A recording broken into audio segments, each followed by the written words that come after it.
سبحان الله. وتلك الأيام نداولها بين الناس. صدق الله العظيم. يعني طبعا كلنا متابعين سيف فاروق جعفر واللي عمله سيف فاروق جعفر، والدنيا مقلوبة عليه.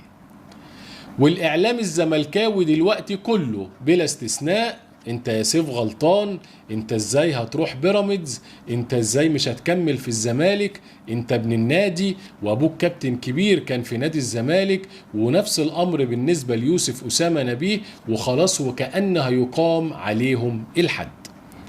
واحد يقول لي حقهم يعملوا كده، خايفين على اللعيبة بتاعتهم. هقول لك ثانية واحدة بس، الكلام ده فين كان من سنوات، لما عبد الله السعيد وبالاخص رمضان صبحي راح بيراميدز، وكان الاعلام الاهلاوي وجماهير النادي الاهلي: ازاي يا رمضان، ده انت ابن النادي، ازاي تروح بيراميدز، ازاي تسيب النادي الاهلي والانجازات والتاريخ والبطولات. قعدوا يتريقوا ويقول لك لا ده حقه، احنا في عصر الاحتراف، انتوا هتجبروا اللاعب يلعب عندكم بالعافية؟ انتوا في ايه؟ انتوا عايزين تاخدوا كل حاجة؟ ما تسيبوا اللاعب براحته، عايز يستمر معاكم يستمر، عايز يروح بيراميدز يعمل اللي هو يعمله. احنا يا جماعة في عصر احتراف، واما كنتوا بتاخدوا اللعيبة من الاسماعيلي ما كانش ده احتراف؟ قعدوا يقولوا الكلام ده ويصدعوا بيه دماغنا. سبحان الله، تمر السنين ويتحطوا في نفس الموقف يوسف أسامة نبيه، ابن كابتن الزمالك أسامة نبيه. يعني ده مش ابن النادي، ده ابن النادي. نفس الأمر لسيف فاروق جعفر اللي هو ابن الكابتن الكبير كابتن فاروق جعفر، يعتبر أيضا ابن النادي، اللي هم بدأوا يظهروا مع مستر فيريرا السنة اللي فاتت، وكان ليهم دور مع زمايلهم في حسم لقب الدوري الأخير للزمالك، وعناصر مبشرة وعناصر مفيدة جدا، ولسه هتبدأ حياتها الكروية. وفي الآخر يا فكيك على فين؟ على بيراميدز. دلوقتي بيراميدز بقى وحش، دلوقتي رئيس نادي الزمالك بيخاطب الاستاذ سالم الشمسي: ازاي تاخدوا اللعيبه وعلاقتنا معاهم. والوقت سيف فاروق جعفر سرق العقود علشان يوري العقود لوالدته او مامته، فخد العقود وما رجعش تاني، ودلوقتي بقوا وحشين وبقوا كخه خلاص علشان سابوا الزمالك وهيروحوا بيراميدز.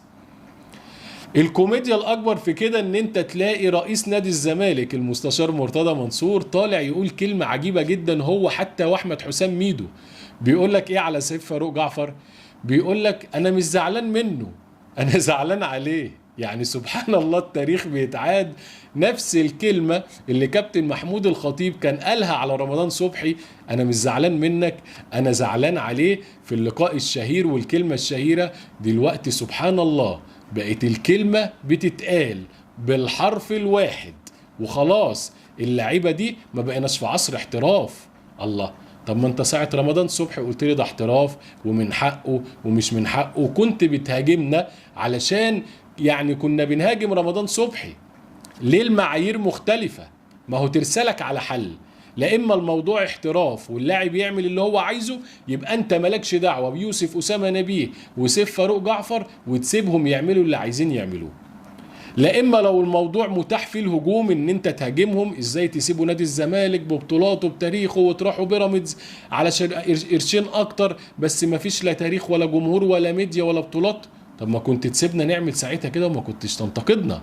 شفت الدنيا لما بتلف تخليك في بدل ما انت قاعد هنا قاعد هنا. فانت علشان الناس تحترمك لازم توحد المعيار بتاعك، لازم المعيار يبقى ثابت، لا كده لا كده.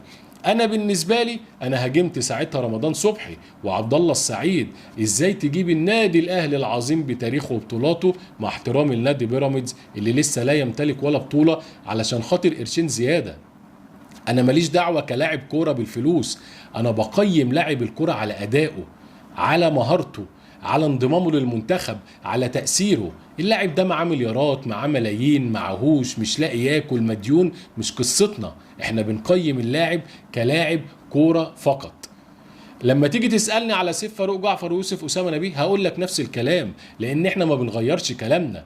اللعيبه غلطوا، سايبين نادي الزمالك وهم اولاده ولسه طالعين، والزمالك شاء من شاء وابى من ابى، فريق كبير وفريق بطولات. مع احترامي البيراميدز لسه. ممكن بعد كده الموضوع ان اللعيبه تبدا تتجه لبيراميدز لما بيراميدز يبدا ياخد حتى بطوله، لما يبقى عنده 3 4 بطولات نبدا نقول ماشي، لكن حتى هذه اللحظه ولا بطوله.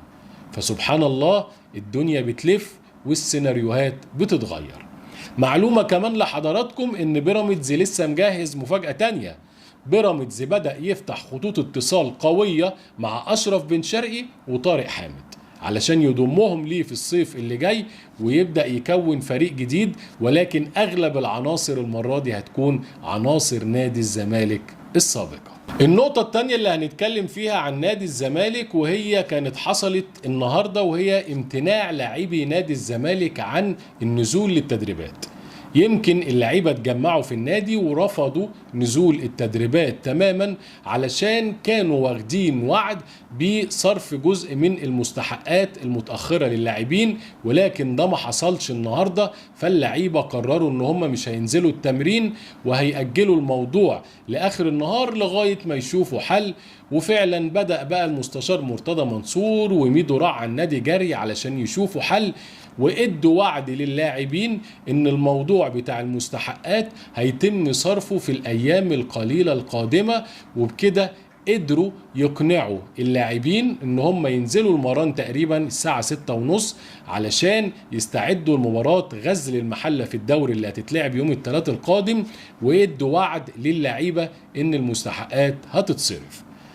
جمهور الزمالك هنا بيسأل انت منين من يعني كام يوم عمال تصدر ان احنا هنجيب صفقات سوبر وصفقات على اعلى مستوى وهنجيب لعيبه هتكسر الدنيا، وفي نفس الوقت انت مش قادر تدفع المستحقات بتاعه اللعيبه اللي موجوده عندك حاليا. فده بصراحه لغز كبير. هل في مفاجاه او في سيوله ماليه هتتوفر للزمالك علشان يقدر يتعاقد مع صفقات قبل البطوله العربيه اللي هتبتدي بعد ايام، ولا هيطلع كله كلام في الفنكوش وبيثبتوا بيه جماهير الزمالك على الفشل هذا الموسم اللي يعتبر موسم صفري بولا بطولة؟ ده اللي هنشوفه الفترة القادمة. النقطة المهمة اللي بنطلبها من إدارة نادي الزمالك إن خلاص فاضل أيام آخر شهر 7 تنطلق البطولة العربية. لازم تكون خلصت الصفقات في أسرع وقت، لان على الاقل الصفقات اللي انت هتجيبها هتحتاج تنزل التدريبات 10 ايام او اسبوع علشان يحصل عملية انسجام مع الفريق.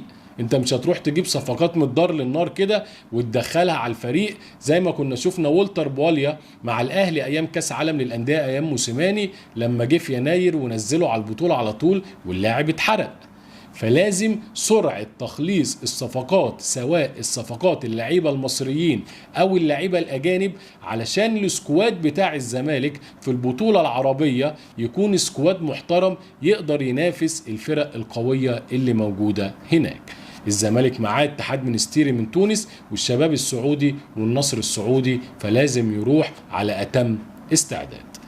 في النهاية بحب أشكر حضراتكم. كان معكم عمرو مصطفى نسر الجزيرة. ولو حضرتك بتتابعنا أول مرة ما تنساش تدوس اشتراك في القناة وتفعل الجرس. والسلام عليكم ورحمة الله وبركاته.